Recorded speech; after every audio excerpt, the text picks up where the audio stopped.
welcome to my closet. Today we're styling hand knits. I love knitting. I've been doing it for years. I have quite the collection of hand knit sweaters. This is my knitwear shelf. Like most people, I'm always really excited about the piece that I've made the most recently and really excited to wear it and show it off and style it. So this is my challenge to myself to go back to some pieces that I've made a year or more ago and play around with them, style some cute outfits, get excited, wear the knitwear that is in my closet, show you different knitwear that I have, recommend some patterns, and chat through how I build an outfit. I love mixing different colors and prints and textures, finding ways to show off my DIY hand knit stuff in a fun, fashionable way. Of course, all pattern links will be down in the description, so if you want to support some small designers and make your own versions of any of the sweaters that you see, you can head there to check them out. I'll start with the girlfriend sweater, which is one of my favorite things I've ever made. This is a pattern that I designed.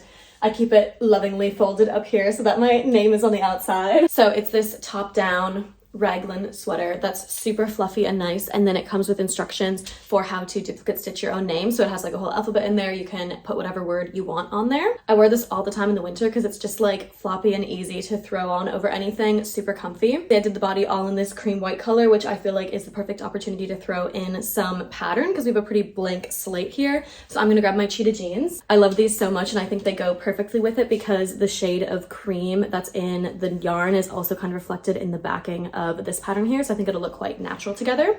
Now I have this pop of red on the sweater that I feel like needs to be anchored in other parts of the outfit, otherwise it'll just look kind of random. So when I have pops of color, the way I usually think about it is that you want it to be at the top of your outfit, middle of your outfit, and bottom of the outfit. So this is going to be my middle. And I think I'll go hair accessories on top and cute little red Mary Janes. I have the perfect pair on the bottom. When I'm wearing a really chunky sweater like this, I usually pull my hair back and up like out of my face, first of all, because I just feel like I get overstimulated if I have like a super high collar and my hair's all around my face. Like I just need it pulled back a bit. I also think that chunky knitwear like this just tends to like hang really heavy on the body. It pulls it down. If I have long hair, that's also kind of like pulling the look down. I just don't love the look of that. So by pulling it back, I can create some more movement. Obviously also a good opportunity for a colored hair accessory. So I went with a red ribbon, that pop of red, and also the ribbon tails, creating again some more movement around the ponytail. I wear a lot of red. It's one of my favorite colors. And I also think that it just makes a great pop of color that makes outfits look quite interesting. So I feel like one of the best investments I've made is these cute little red Mary Janes. They're originally from Reformation, but I found them on Depop for a great deal. They're always a great addition when I'm trying to tie in pops of red, and I can do that to like anchor it at the feet with these. Plus they're like chunky and just very, very cute. This whole outfit just feels like a very quintessential Alexa outfit to me. Like I have my pop of red, I have my pop of cheetah print, like all my favorite things. I feel like this is the outfit that I would wear if I was like in a cartoon and I had to wear the same thing every day. Next up, we're gonna try our hand at a short sleeve. This is my Benny sweater. I love this pattern. It was the first raglan that I ever made, and I think it's just so fun. It went really quick too, especially because you don't have to do sleeves. I have one in this white mohair. I have a hot pink mohair one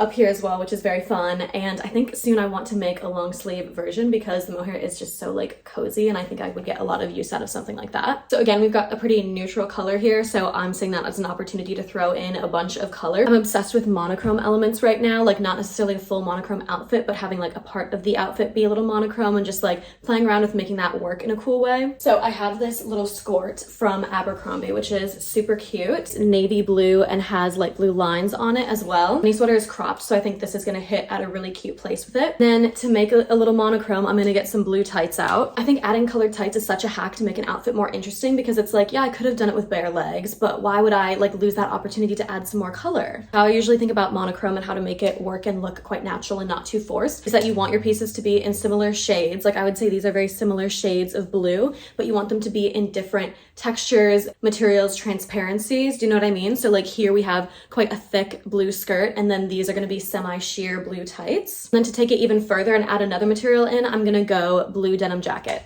I have this one from Ghani that, again, I would say it's a pretty similar shade of blue to what we've got going on here, but it's a completely different texture. The jacket is also cropped. It's gonna hit at about the same place as the Benny sweater so that it won't like cut up the outfit, and I can still have a really nice shape going on. This time around, I'm gonna keep my hair down because the collar is pretty low on this one. It's not overly fluffy, and it is a bit like more fitted to my body as well, so I feel like some hair down could look nice. And to add something kind of light and playful, I wanna do some pops of silver. I think this will distract a bit from the like lots of blue mood that's going on. I'm gonna do the same equation of something at the top of my outfit, middle, and bottom of my outfit. So up top, I have some big silver earrings. I found this adorable clutch for like less than £5 at a charity shop. It was such an amazing find. It used to have a strap on it, which was amazing, and I could like wear it over my shoulder, but it broke unfortunately. So now it's just this little clutch, which is also quite cute. To anchor the silver at the bottom, I have these cute little silver flats to tie everything all together. Just putting these back on. Storage hack, by the way. I got these hangers from IKEA that you can hang multiple skirts on. They have all these different rungs. So nice. I've got like 10 skirts on these 2 hangers here, so it really saves space. Okay, I pulled this guy like from the back. I have multiple layers and stacks of knitwear going to the back here. This is my off-shoulder knit by Josephine Dyring. Colors on this are just amazing. If I remember right, the pattern doesn't come with like telling you which colors to do at what point, but if you look at the example pictures, basically what she's done is held 2 strands of yarn together throughout, but then to stripe it, she changes between colors at different times. So like you might keep the smaller strand going for a bit, but change the larger strand. Very interesting. I love like seeing how designers play with color in different ways like that.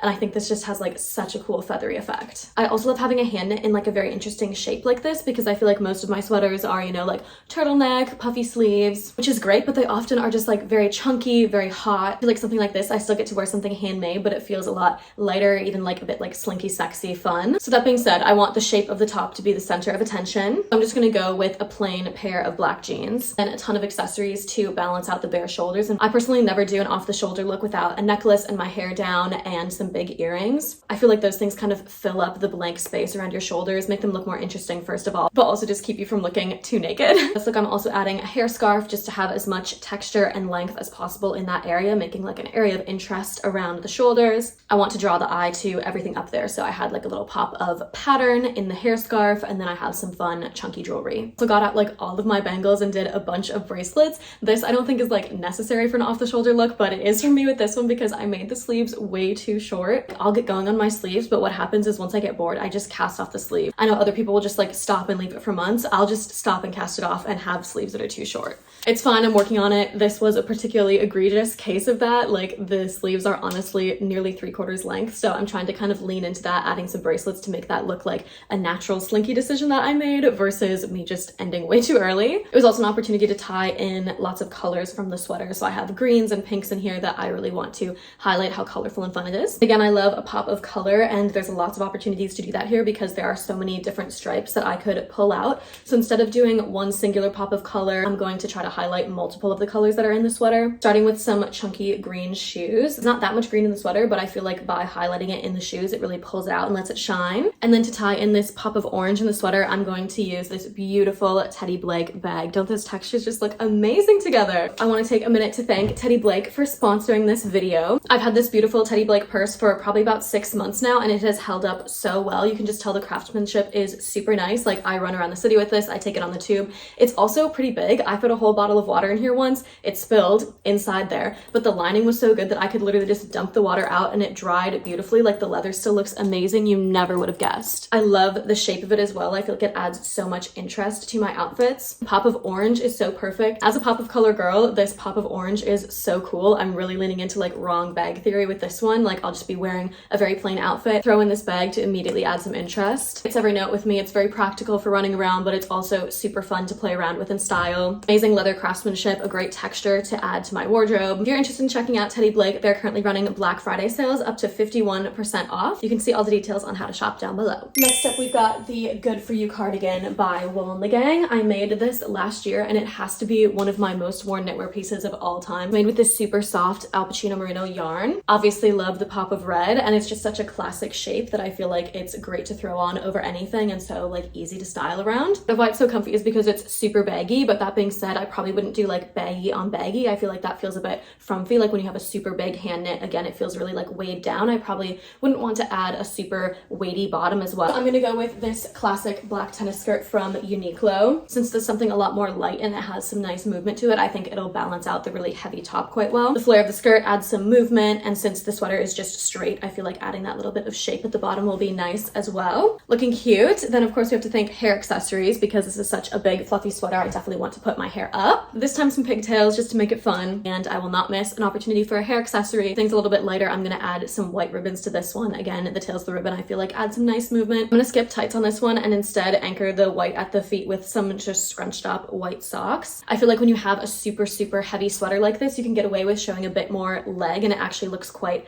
balanced. I feel like if I covered up my entire body, it would just be a little bit, again, like frumpy and too much fabric. So flowy skirt, nothing on the legs, scrunched up white socks, and then just some chunky black loafers. Lastly, matching that black with a black crossbody bag. I love the slouchy vibe of this sweater so much, and I feel like a crossbody is just very much like a girl about town. I'm running about doing my things. It's tactical, it's practical, it's very comfy. Putting the whole casual look together and tying all that black in at the center of the outfit. Lastly, we have one of my most exciting makes of the year so far. This has been on my knitting bucket list for a while, and I finally made it earlier this year. However, I made it kind of at the end of winter, early spring, so I haven't really gotten the opportunity to wear it a ton, so I'm excited to style it today. This is the Heart Sweater by Knitting Kiki. And it is just one of the most gorgeous knitting patterns that I have ever seen, like the brioche stitch. So like the last outfit, I'm thinking I'm going to pair this really fluffy sweater with smaller bottoms. Surprise, surprise, a tennis skirt just in a different color. So this one is kind of a tan khaki colored skirt from My Mom Made It. Obviously the movement will keep things nice and light, and I also think that keeping it in a neutral color will let me play with color elsewhere since I have the red hearts to work with. Enter red tights. You can't see at this angle, but I am actually wearing them, so those will be in the outfit to match with the little red hearts. Thinking through some accessories, again, we've got a collar here, so I'm going to put my hair up, and since I'm kind of doing like pop of red in the middle and then I have my red tights on the bottom, I'm thinking red hair accessory. This red gingham scrunchie with white lace that I think will work really well, and it'll be a bit of pattern mixing. Something that I like to do